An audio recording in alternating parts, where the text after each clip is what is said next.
എത്ര SFI നേതാക്കന്മാരെ arrest ചെയ്തിട്ടുണ്ട് പോലീസ്? എത്ര SFI പ്രവർത്തകരുടെ കയ്യിൽ ക്രിമിനലുകളെ കൊണ്ടുപോകുന്നത് പോലെ കയ്യാമം വെച്ച് കൊണ്ടുപോയിട്ടുണ്ട്? ഇതെല്ലാം ആർക്കാണ് അറിയാത്തത്? ഒരു യൂത്ത് കോൺഗ്രസ്സുകാരൻ നേതാവ്, അതിൻ്റെ പ്രസിഡന്റ്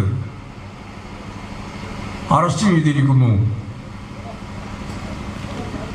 അറസ്റ്റ് ചെയ്തതിനെ പറ്റി ചിലപ്പോൾ അവർ തന്നെ പറഞ്ഞുകൊണ്ടിരുന്നത് ചിലർക്ക് അറസ്റ്റ് ചെയ്ത് കഴിഞ്ഞാൽ രോഗമായിരിക്കുമെന്നാണ്. നടുവേദന, പനി, ഇങ്ങനെയുള്ള രോഗമായിരിക്കും. അത് മറ്റു ചില ആളുകളെ ആക്ഷേപിക്കാൻ വേണ്ടിയിട്ട് ഉപയോഗിച്ച പദങ്ങളാണ് ഇവർ തന്നെ. എന്നാൽ ഇവരെ അറസ്റ്റ് ചെയ്തപ്പോൾ എന്താ പ്രതികരണം? എനിക്ക് രക്തം കട്ട പിടിക്കുന്ന രോഗമുണ്ട്, മറ്റു പല രോഗങ്ങളുണ്ട്, ഞാൻ ചികിത്സയിലാണ്, എന്നിട്ടൊരു വ്യാജ സർട്ടിഫിക്കറ്റ് കൊണ്ടുപോവുകയാണ്. കോടതി പറഞ്ഞു രണ്ട് വിധത്തിലുള്ള സർട്ടിഫിക്കറ്റ് ഉണ്ട്. പോലീസ് ഹാജരാക്കിയ സർട്ടിഫിക്കറ്റും ഉണ്ട്, അദ്ദേഹം തന്നെ ഹാജരാക്കിയ പ്രൈവറ്റ് ആശുപത്രിയിലുള്ള സർട്ടിഫിക്കറ്റും ഉണ്ട്. അപ്പോൾ കോടതി പറഞ്ഞു, എന്നാൽ നമുക്കൊരു കാര്യം ചെയ്യാം, ഏതായാലും അവസാനത്തെ മെഡിക്കൽ പരിശോധന നടത്താം. കോടതി തന്നെ സമ്മതിച്ച് കോടതിയുടെ നിർദ്ദേശം അനുസരിച്ച് കൃത്യമായിട്ട് ജനറൽ ഹോസ്പിറ്റലിൽ കൊണ്ടുപോയി ഏറ്റവും പ്രധാനപ്പെട്ട ന്യൂറോ ഉൾപ്പെടെയുള്ള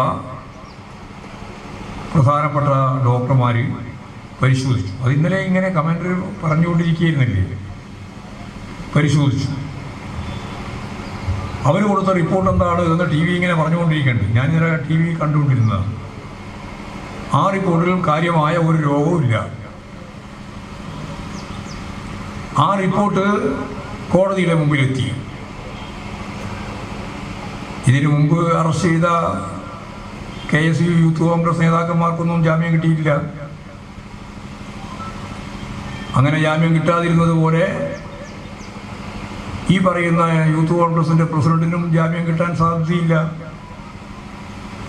രോഗമാണ് എന്നുള്ളത് കൊണ്ട് എന്തെങ്കിലും ഒരു പുതിയ പ്രത്യേകതയിൽ ജാമ്യം കിട്ടുമോ എന്നുള്ള ശ്രമമാണ് നടത്തിയത്. സമരവും പ്രക്ഷോഭവും നടത്തുമ്പോൾ നല്ല ആർജവം വേണം. സമരത്തിൻ്റെയും പ്രക്ഷോഭത്തിൻ്റെയും ഭാഗമായിട്ട് കൽത്തുറുങ്കിൽ കിടക്കേണ്ടി വരും.